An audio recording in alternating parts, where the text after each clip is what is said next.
93.5 red FM पे एक कहानी ऐसी भी सीजन 2 प्रवीण के साथ। रोज की तरह हर्ष ऑफिस से लौटते वक्त उसी लैंप पोस्ट के पास से निकला तो आज झिंगुरों की गूंजती आवाज के बीच एक बच्चा उसे दिखाई दिया। देख के ही भूखा प्यासा परेशान सा लग रहा था हर्ष का दिल पसीजा, और उसने जेब से एक 10 का नोट निकाल के उसके हाथ में दिया और मुस्कुराते हुए आगे बढ़ गया। बच्चे ने उसकी ओर देखा तक नहीं, वो सर झुकाए बैठा ही रहा। अगली रात दोबारा ऑफिस से लौटते वक्त उसी लैंप पोस्ट के पास फिर वही बच्चा बैठा हुआ मिला। हर्ष ने उसको फिर से एक 10 रुपए का नोट दिया और इस बच्चे ने फिर से उसकी ओर नहीं देखा। उसके अगली रात लौटते वक्त फिर से जब वो बच्चा दिखा तो हर्ष ने रुक के उसको देखा। जेब में हाथ डाला तो छुट्टे खत्म हो चुके थे। उसने उस बच्चे का हाथ पकड़ा और उसे अपने साथ अपने घर ले आया। खाना खिला के उसको इतनी रात बाहर वापस भेजने का उसका दिल नहीं किया, तो उसने वापस अपने पास ही रोक लिया, अपने साथ अपने ही कमरे में एक फोल्डिंग बेड लगा के उसे उसी पर सुला दिया। हर्ष सो चुका था जब उसकी नींद एक आवाज से खुली। आंख खोल के देखा तो हर्ष घबराया तो जरूर, लेकिन चौंका नहीं। इस तरह सड़क पे अकेले रहने से शायद बच्चे का इतना बुरा हाल होगा कि नींद में चलने की बीमारी हो गई हो। हर्ष पलंग से उतरकर उस बच्चे को वापस उसके बिस्तर तक ले आया और दोबारा उसे सुला दिया। काफी देर तक जाग के उसकी निगरानी भी की, लेकिन फिर हर्ष की आंख लग गई। सोते सोते एक बार फिर एक आवाज से हर्ष की आंख खुली जो उसके पलंग के नीचे से आ रही थी। हर्ष ने धीमे धीमे आंख खोली और पलंग के नीचे झुक के देखा तो वो बच्चा पलंग के नीचे लेटा उसको देख रहा था। इस बार हर्ष को देखकर पहली बार मुस्कुराया भी था, तो हर्ष ने हंसते हुए कहा, अरे नीचे क्या कर रहा है तू? ऊपर पलंग पे आजा, नीचे ठंड लग जाएगी तुझे। कहते कहते ही हर्ष को लगा जैसे उसके पीछे पलंग पर कोई है, तो उसने पलट के देखा और उसकी आंखें चौड़ी होती चली गई, गला सूखता चला गया और आवाज हलक में ही दबकर रह गई, क्योंकि वो बच्चा ठीक हर्ष के पीछे ही बैठा मुस्कुरा रहा था। हर्ष ने तुरंत वापस पलंग के नीचे देखा तो इस बार उसे वहां कोई बच्चा दिखाई नहीं दिया। अपनी नींद और दिल का वहम मान के हर्ष करवट बदल के सो गया और सुबह उठकर हर्ष ने देखा कि वो बच्चा बगल के बिस्तर पर नहीं था। उठ के पूरे घर में ढूंढा, लेकिन बच्चा कहीं नहीं मिला। जाहिर था कि वो जा चुका था, लेकिन पूरा घर इतनी खूबसूरती से सजा हुआ हर्ष ने कभी नहीं देखा था। हर एक चीज अपनी जगह पे थी। साफ सुथरा घर और धुले प्रेस किए हुए कपड़े हर्ष के बिल्कुल अच्छे से संभाल के तैयार करके रखे हुए थे। हर्ष को यकीन नहीं हो रहा था कि वो जाग रहा है या सपना देख रहा है। उसने दिल से बड़ी दुआएं दी उस बच्चे को और दिन भर ऑफिस में यही सब सोचते सोचते उसका बीत गया। अपने दोस्त संदीप को भी बताया इस बारे में, तो वो भी थोड़ा हैरान हुआ और रात को लौटते वक्त एक बार फिर से लैंप पोस्ट के बगल में झिंगुरों की आवाजों के बीच वही बच्चा बिल्डिंग की सीढ़ियों पर बैठा हुआ दिखा। उसको देखते ही हर्ष ने कहा, अरे तू कहां चला गया था सुबह? बच्चे ने सर उठा के हर्ष को देखा और बिना कुछ कहे बस उसके घर के दरवाजे की ओर उंगली से इशारा कर दिया। हर्ष मुस्कुराया और उसे अपने साथ अंदर ले गया। उसे बिठाया और नूडल्स बनाने लगा उसके लिए। वो चुपचाप वहीं टेबल पे बैठे बैठे एक टक हर्ष को ही देखता रहा। हर्ष उसके लिए एक बोल में काफी सारे नूडल्स लेकर के आया और वापस पलट के पानी लाने गया। 4 ही कदम चल के पानी लेकर वापस पलटा तो देखा कि बोल में परोसे सारे नूडल्स खत्म हो चुके थे। इतना सा बच्चा तो क्या, कोई भी इंसान इस तरह एक सांस में इतने नूडल्स तो खा ही नहीं सकता था। जाहिर था कि उसने खाना फेंक दिया था। एक तो उसको हर्ष बाहर की ठंड से बचा के एक नहीं लगातार 2 दिन लेकर आया और उसके ऊपर से उसने खाना फेंक दिया। हर्ष के दिमाग का पारा ऐसा चढ़ा कि उस बच्चे पर चीख पड़ा, ये क्या नाटक है तुम्हारा? पूरा खाना फेंक दिया तुमने। एक तो मैं तुम्हें उठा करके सड़क से यहां लाया, खाने को दिया और तूने खाना फेंक दिया। तेरी तो। हर्ष ये सब बोलते बोलते बस हाथ उठा चुका था, लेकिन उस बच्चे के चेहरे पे डर दिखना तो दूर, एक पलक तक नहीं झपकी उसकी। हर्ष का हाथ हवा को चीरकर उस बच्चे के गाल पे पड़े उससे पहले ही दरवाजे की घंटी ने उस बच्चे को हर्ष की मार से बचा लिया। हर्ष गुस्से में पलटा और दरवाजे तक पहुंचा।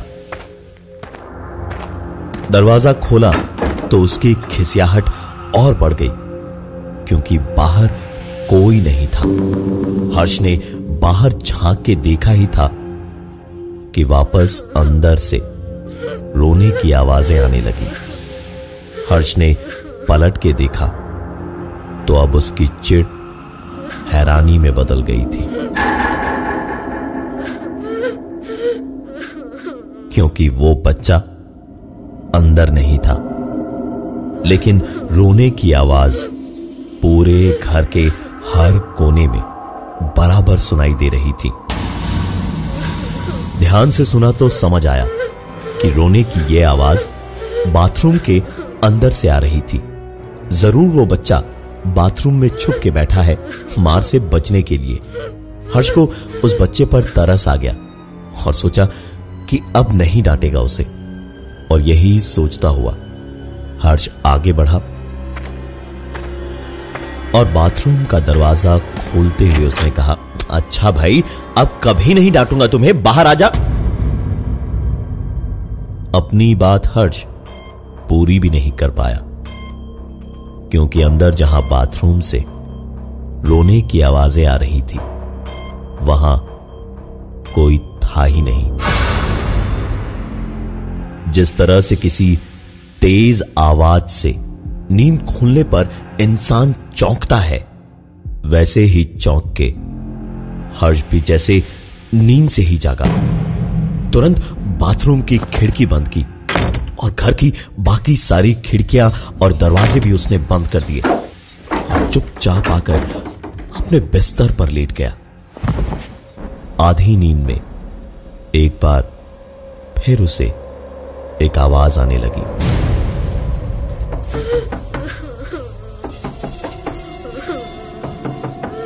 हर्ष बहुत गहरी नींद में था। उसने थोड़ी थोड़ी आंखें खोली। आधी नींद में उसने देखा कि यह आवाज सामने की अलमारी के अंदर से आ रही थी और अलमारी का दरवाजा धीमे धीमे खुलता जा रहा था। नींद बहुत ही गहरी थी, इसलिए हर्ष उठा नहीं। उसने साफ साफ सुना कि अलमारी का दरवाजा खुला और एक आवाज हुई। ऐसा लगा जैसे कोई अलमारी के अंदर से बाहर कूदा और धीमे धीमे चलते हुए कमरे के बाहर चला गया। हर्ष की नींद थोड़ी और तब टूटी जब उसने एक और आवाज सुनी।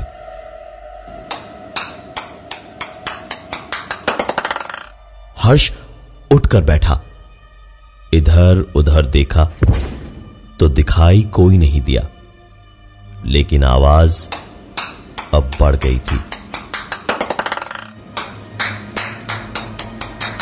हर्ष अब बुरी तरह घबराया हुआ नहीं, बल्कि बुरी तरह से डरा हुआ था।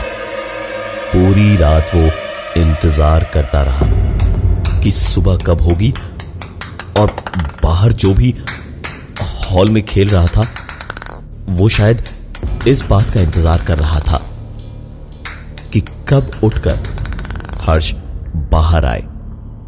हर्ष अपनी जगह से उठा नहीं, चुपचाप बिस्तर पे ऐसे पड़ा रहा जैसे खेलने की आवाज उसे सुनाई ही ना दे रही हो।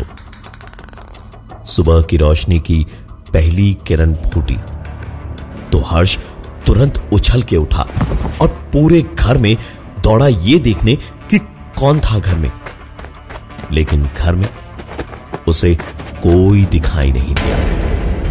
हर्ष ने सोचा कि आज ऑफिस से छुट्टी लेकर घर में ही रहेगा और निगरानी करेगा, लेकिन अकेले ये कर पाना उसके लिए भी मुश्किल था।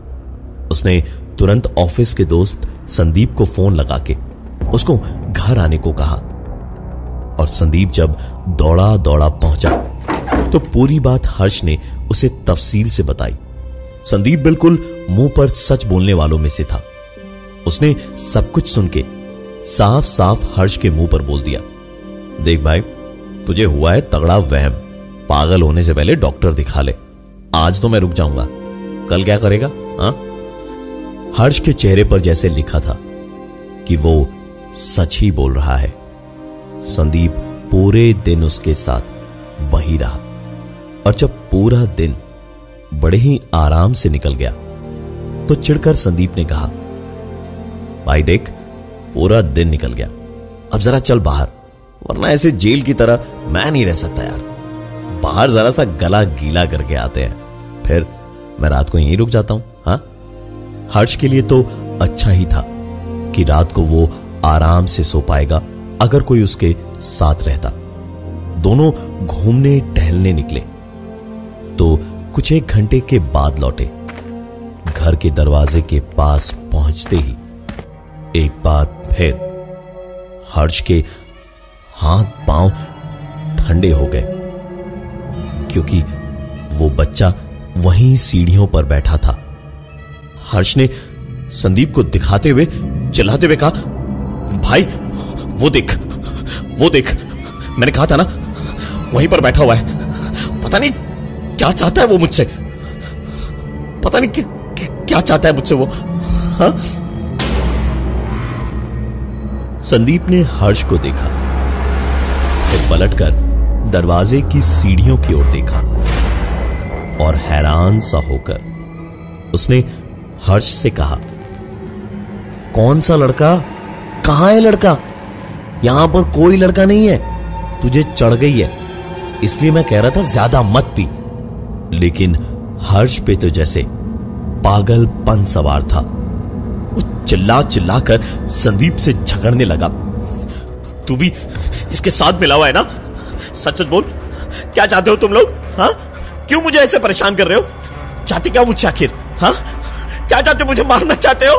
हाँ? पागल बना रहे हो मुझे। किसी तरह से डरे सहमे हर्ष को संदीप घर के अंदर ले गया और उसे सुला दिया। थोड़ी ही देर में संदीप को भी नींद आई, पर ज्यादा देर सुकून से वो सो नहीं सका,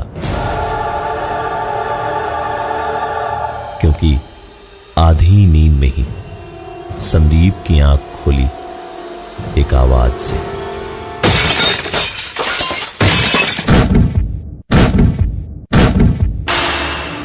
संदीप हड़बड़ा के उठा और बाहर जहां से आवाज आ रही थी वहां भागा, और बाहर जाके संदीप ने देखा कि उसकी बाहर खड़ी कार के न सिर्फ कांच टूटे हुए थे, बल्कि गाड़ी बुरी तरह से कुचली हुई सी लग रही थी।